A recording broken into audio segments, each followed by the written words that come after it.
दोस्तों आज के वीडियो में हम लोग Nippon India small cap fund के बारे में जानेंगे कि इसने कैसा परफॉर्म किया है और इस फंड के पोर्टफोलियो में कौन कौन सी कंपनियां हैं और इसमें आपको इन्वेस्ट करना चाहिए या नहीं। तो इसके लिए वीडियो पूरा देखें।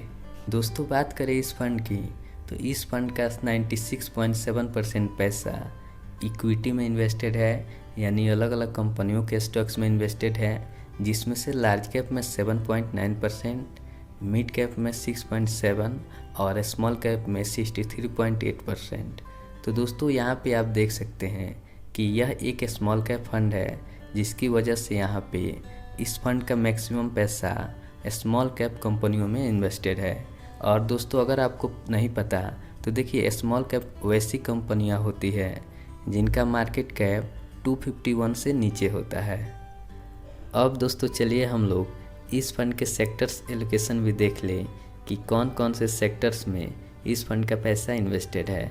तो दोस्तों यहाँ पे कैपिटल गुड्स में 14.6% और फाइनेंशियल सेक्टर में 13.2%, अदर सेक्टर में 12.9%, केमिकल्स में 11.6% और भी सारी चीज़ें आप यहाँ पे देख सकते हैं कि किन किन सेक्टरों में पैसा इन्वेस्टेड है।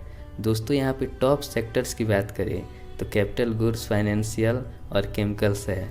तो दोस्तों आपको रिसर्च ये करना है कि आने वाले समय में कैपिटल गुड्स और फाइनेंशियल सेक्टर में कैसा ग्रोथ होगा। दोस्तों अगर अच्छा ग्रोथ होने वाला होगा तभी आपको इस फंड में इन्वेस्ट करना चाहिए। अब दोस्तों यहाँ पे मैं आपको टॉप 10 उन कंपनियों के लिस्ट दिखाता हूँ जिसमें इस फंड का मैक्सिमम पैसा इन्वेस्टेड है। दोस्तों यहाँ पे सेक्टर्स भी देख सकते हैं और यहाँ पे कितने परसेंट एसेट्स इस फंड में इन्वेस्टेड है उसका भी डेटा आप देख सकते हैं। अब दोस्तों चलिए हम लोग इस फंड के बारे में और भी चीज़ें देख लें।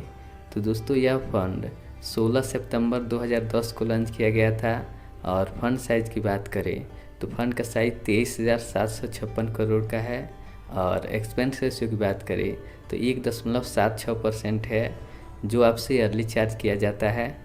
और वहीं अगर एग्जिट लोड की बात करें तो एग्जिट लोड 1% है।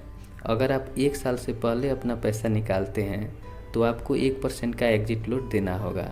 दोस्तों लॉक इन पीरियड की बात करें तो लॉक इन पीरियड 0 ईयर्स हैं, यानी जब चाहे इस फंड से आप अपना पैसा निकाल सकते हैं। दोस्तों किसी भी म्यूचुअल फंड का जो सबसे इम्पोर्टेंट पार्ट होता है वो होता है उसकी परफॉर्मेंस। तो चलिए हम लोग इसके परफॉर्मेंस भी देख लें।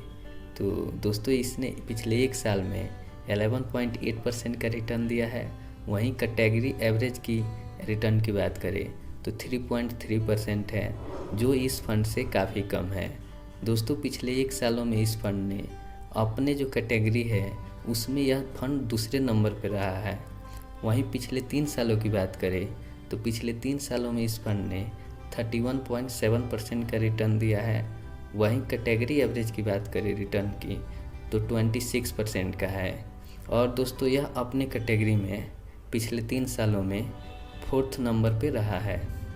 अब दोस्तों पिछले 5 सालों की रिटर्न की बात करें तो इस फंड ने 16.3% का रिटर्न दिया है। वहीं कैटेगरी एवरेज की बात करें तो 11.9% का रिटर्न रहा है। दोस्तों यह फंड जब से लॉन्च हुआ है तब से अभी तक 24.6% का रिटर्न दिया है, जो काफ़ी ज़्यादा होता है। और दोस्तों किसी भी स्मॉल कैप फंड्स में रिटर्न काफ़ी ज़्यादा मिलते हैं, लेकिन दोस्तों वहाँ पे आपको रिस्क भी उतना ही ज़्यादा होते हैं। तो दोस्तों जब भी आपको स्मॉल कैप फंड्स में इन्वेस्ट करना हो तो आपको इस बात का ध्यान रखना होगा कि अपने टोटल पैसे का केवल 10% पैसा ही स्मॉल कैप में आपको इन्वेस्ट करना चाहिए, नहीं तो यहाँ पे रिस्क काफ़ी ज़्यादा है, आपको काफ़ी नुकसान हो सकता है। तो दोस्तों मैं उम्मीद करता हूँ कि ये सारी चीज़ें आप समझ गए होंगे। तो दोस्तों वीडियो कैसा लगा कमेंट करके ज़रूर बताइए।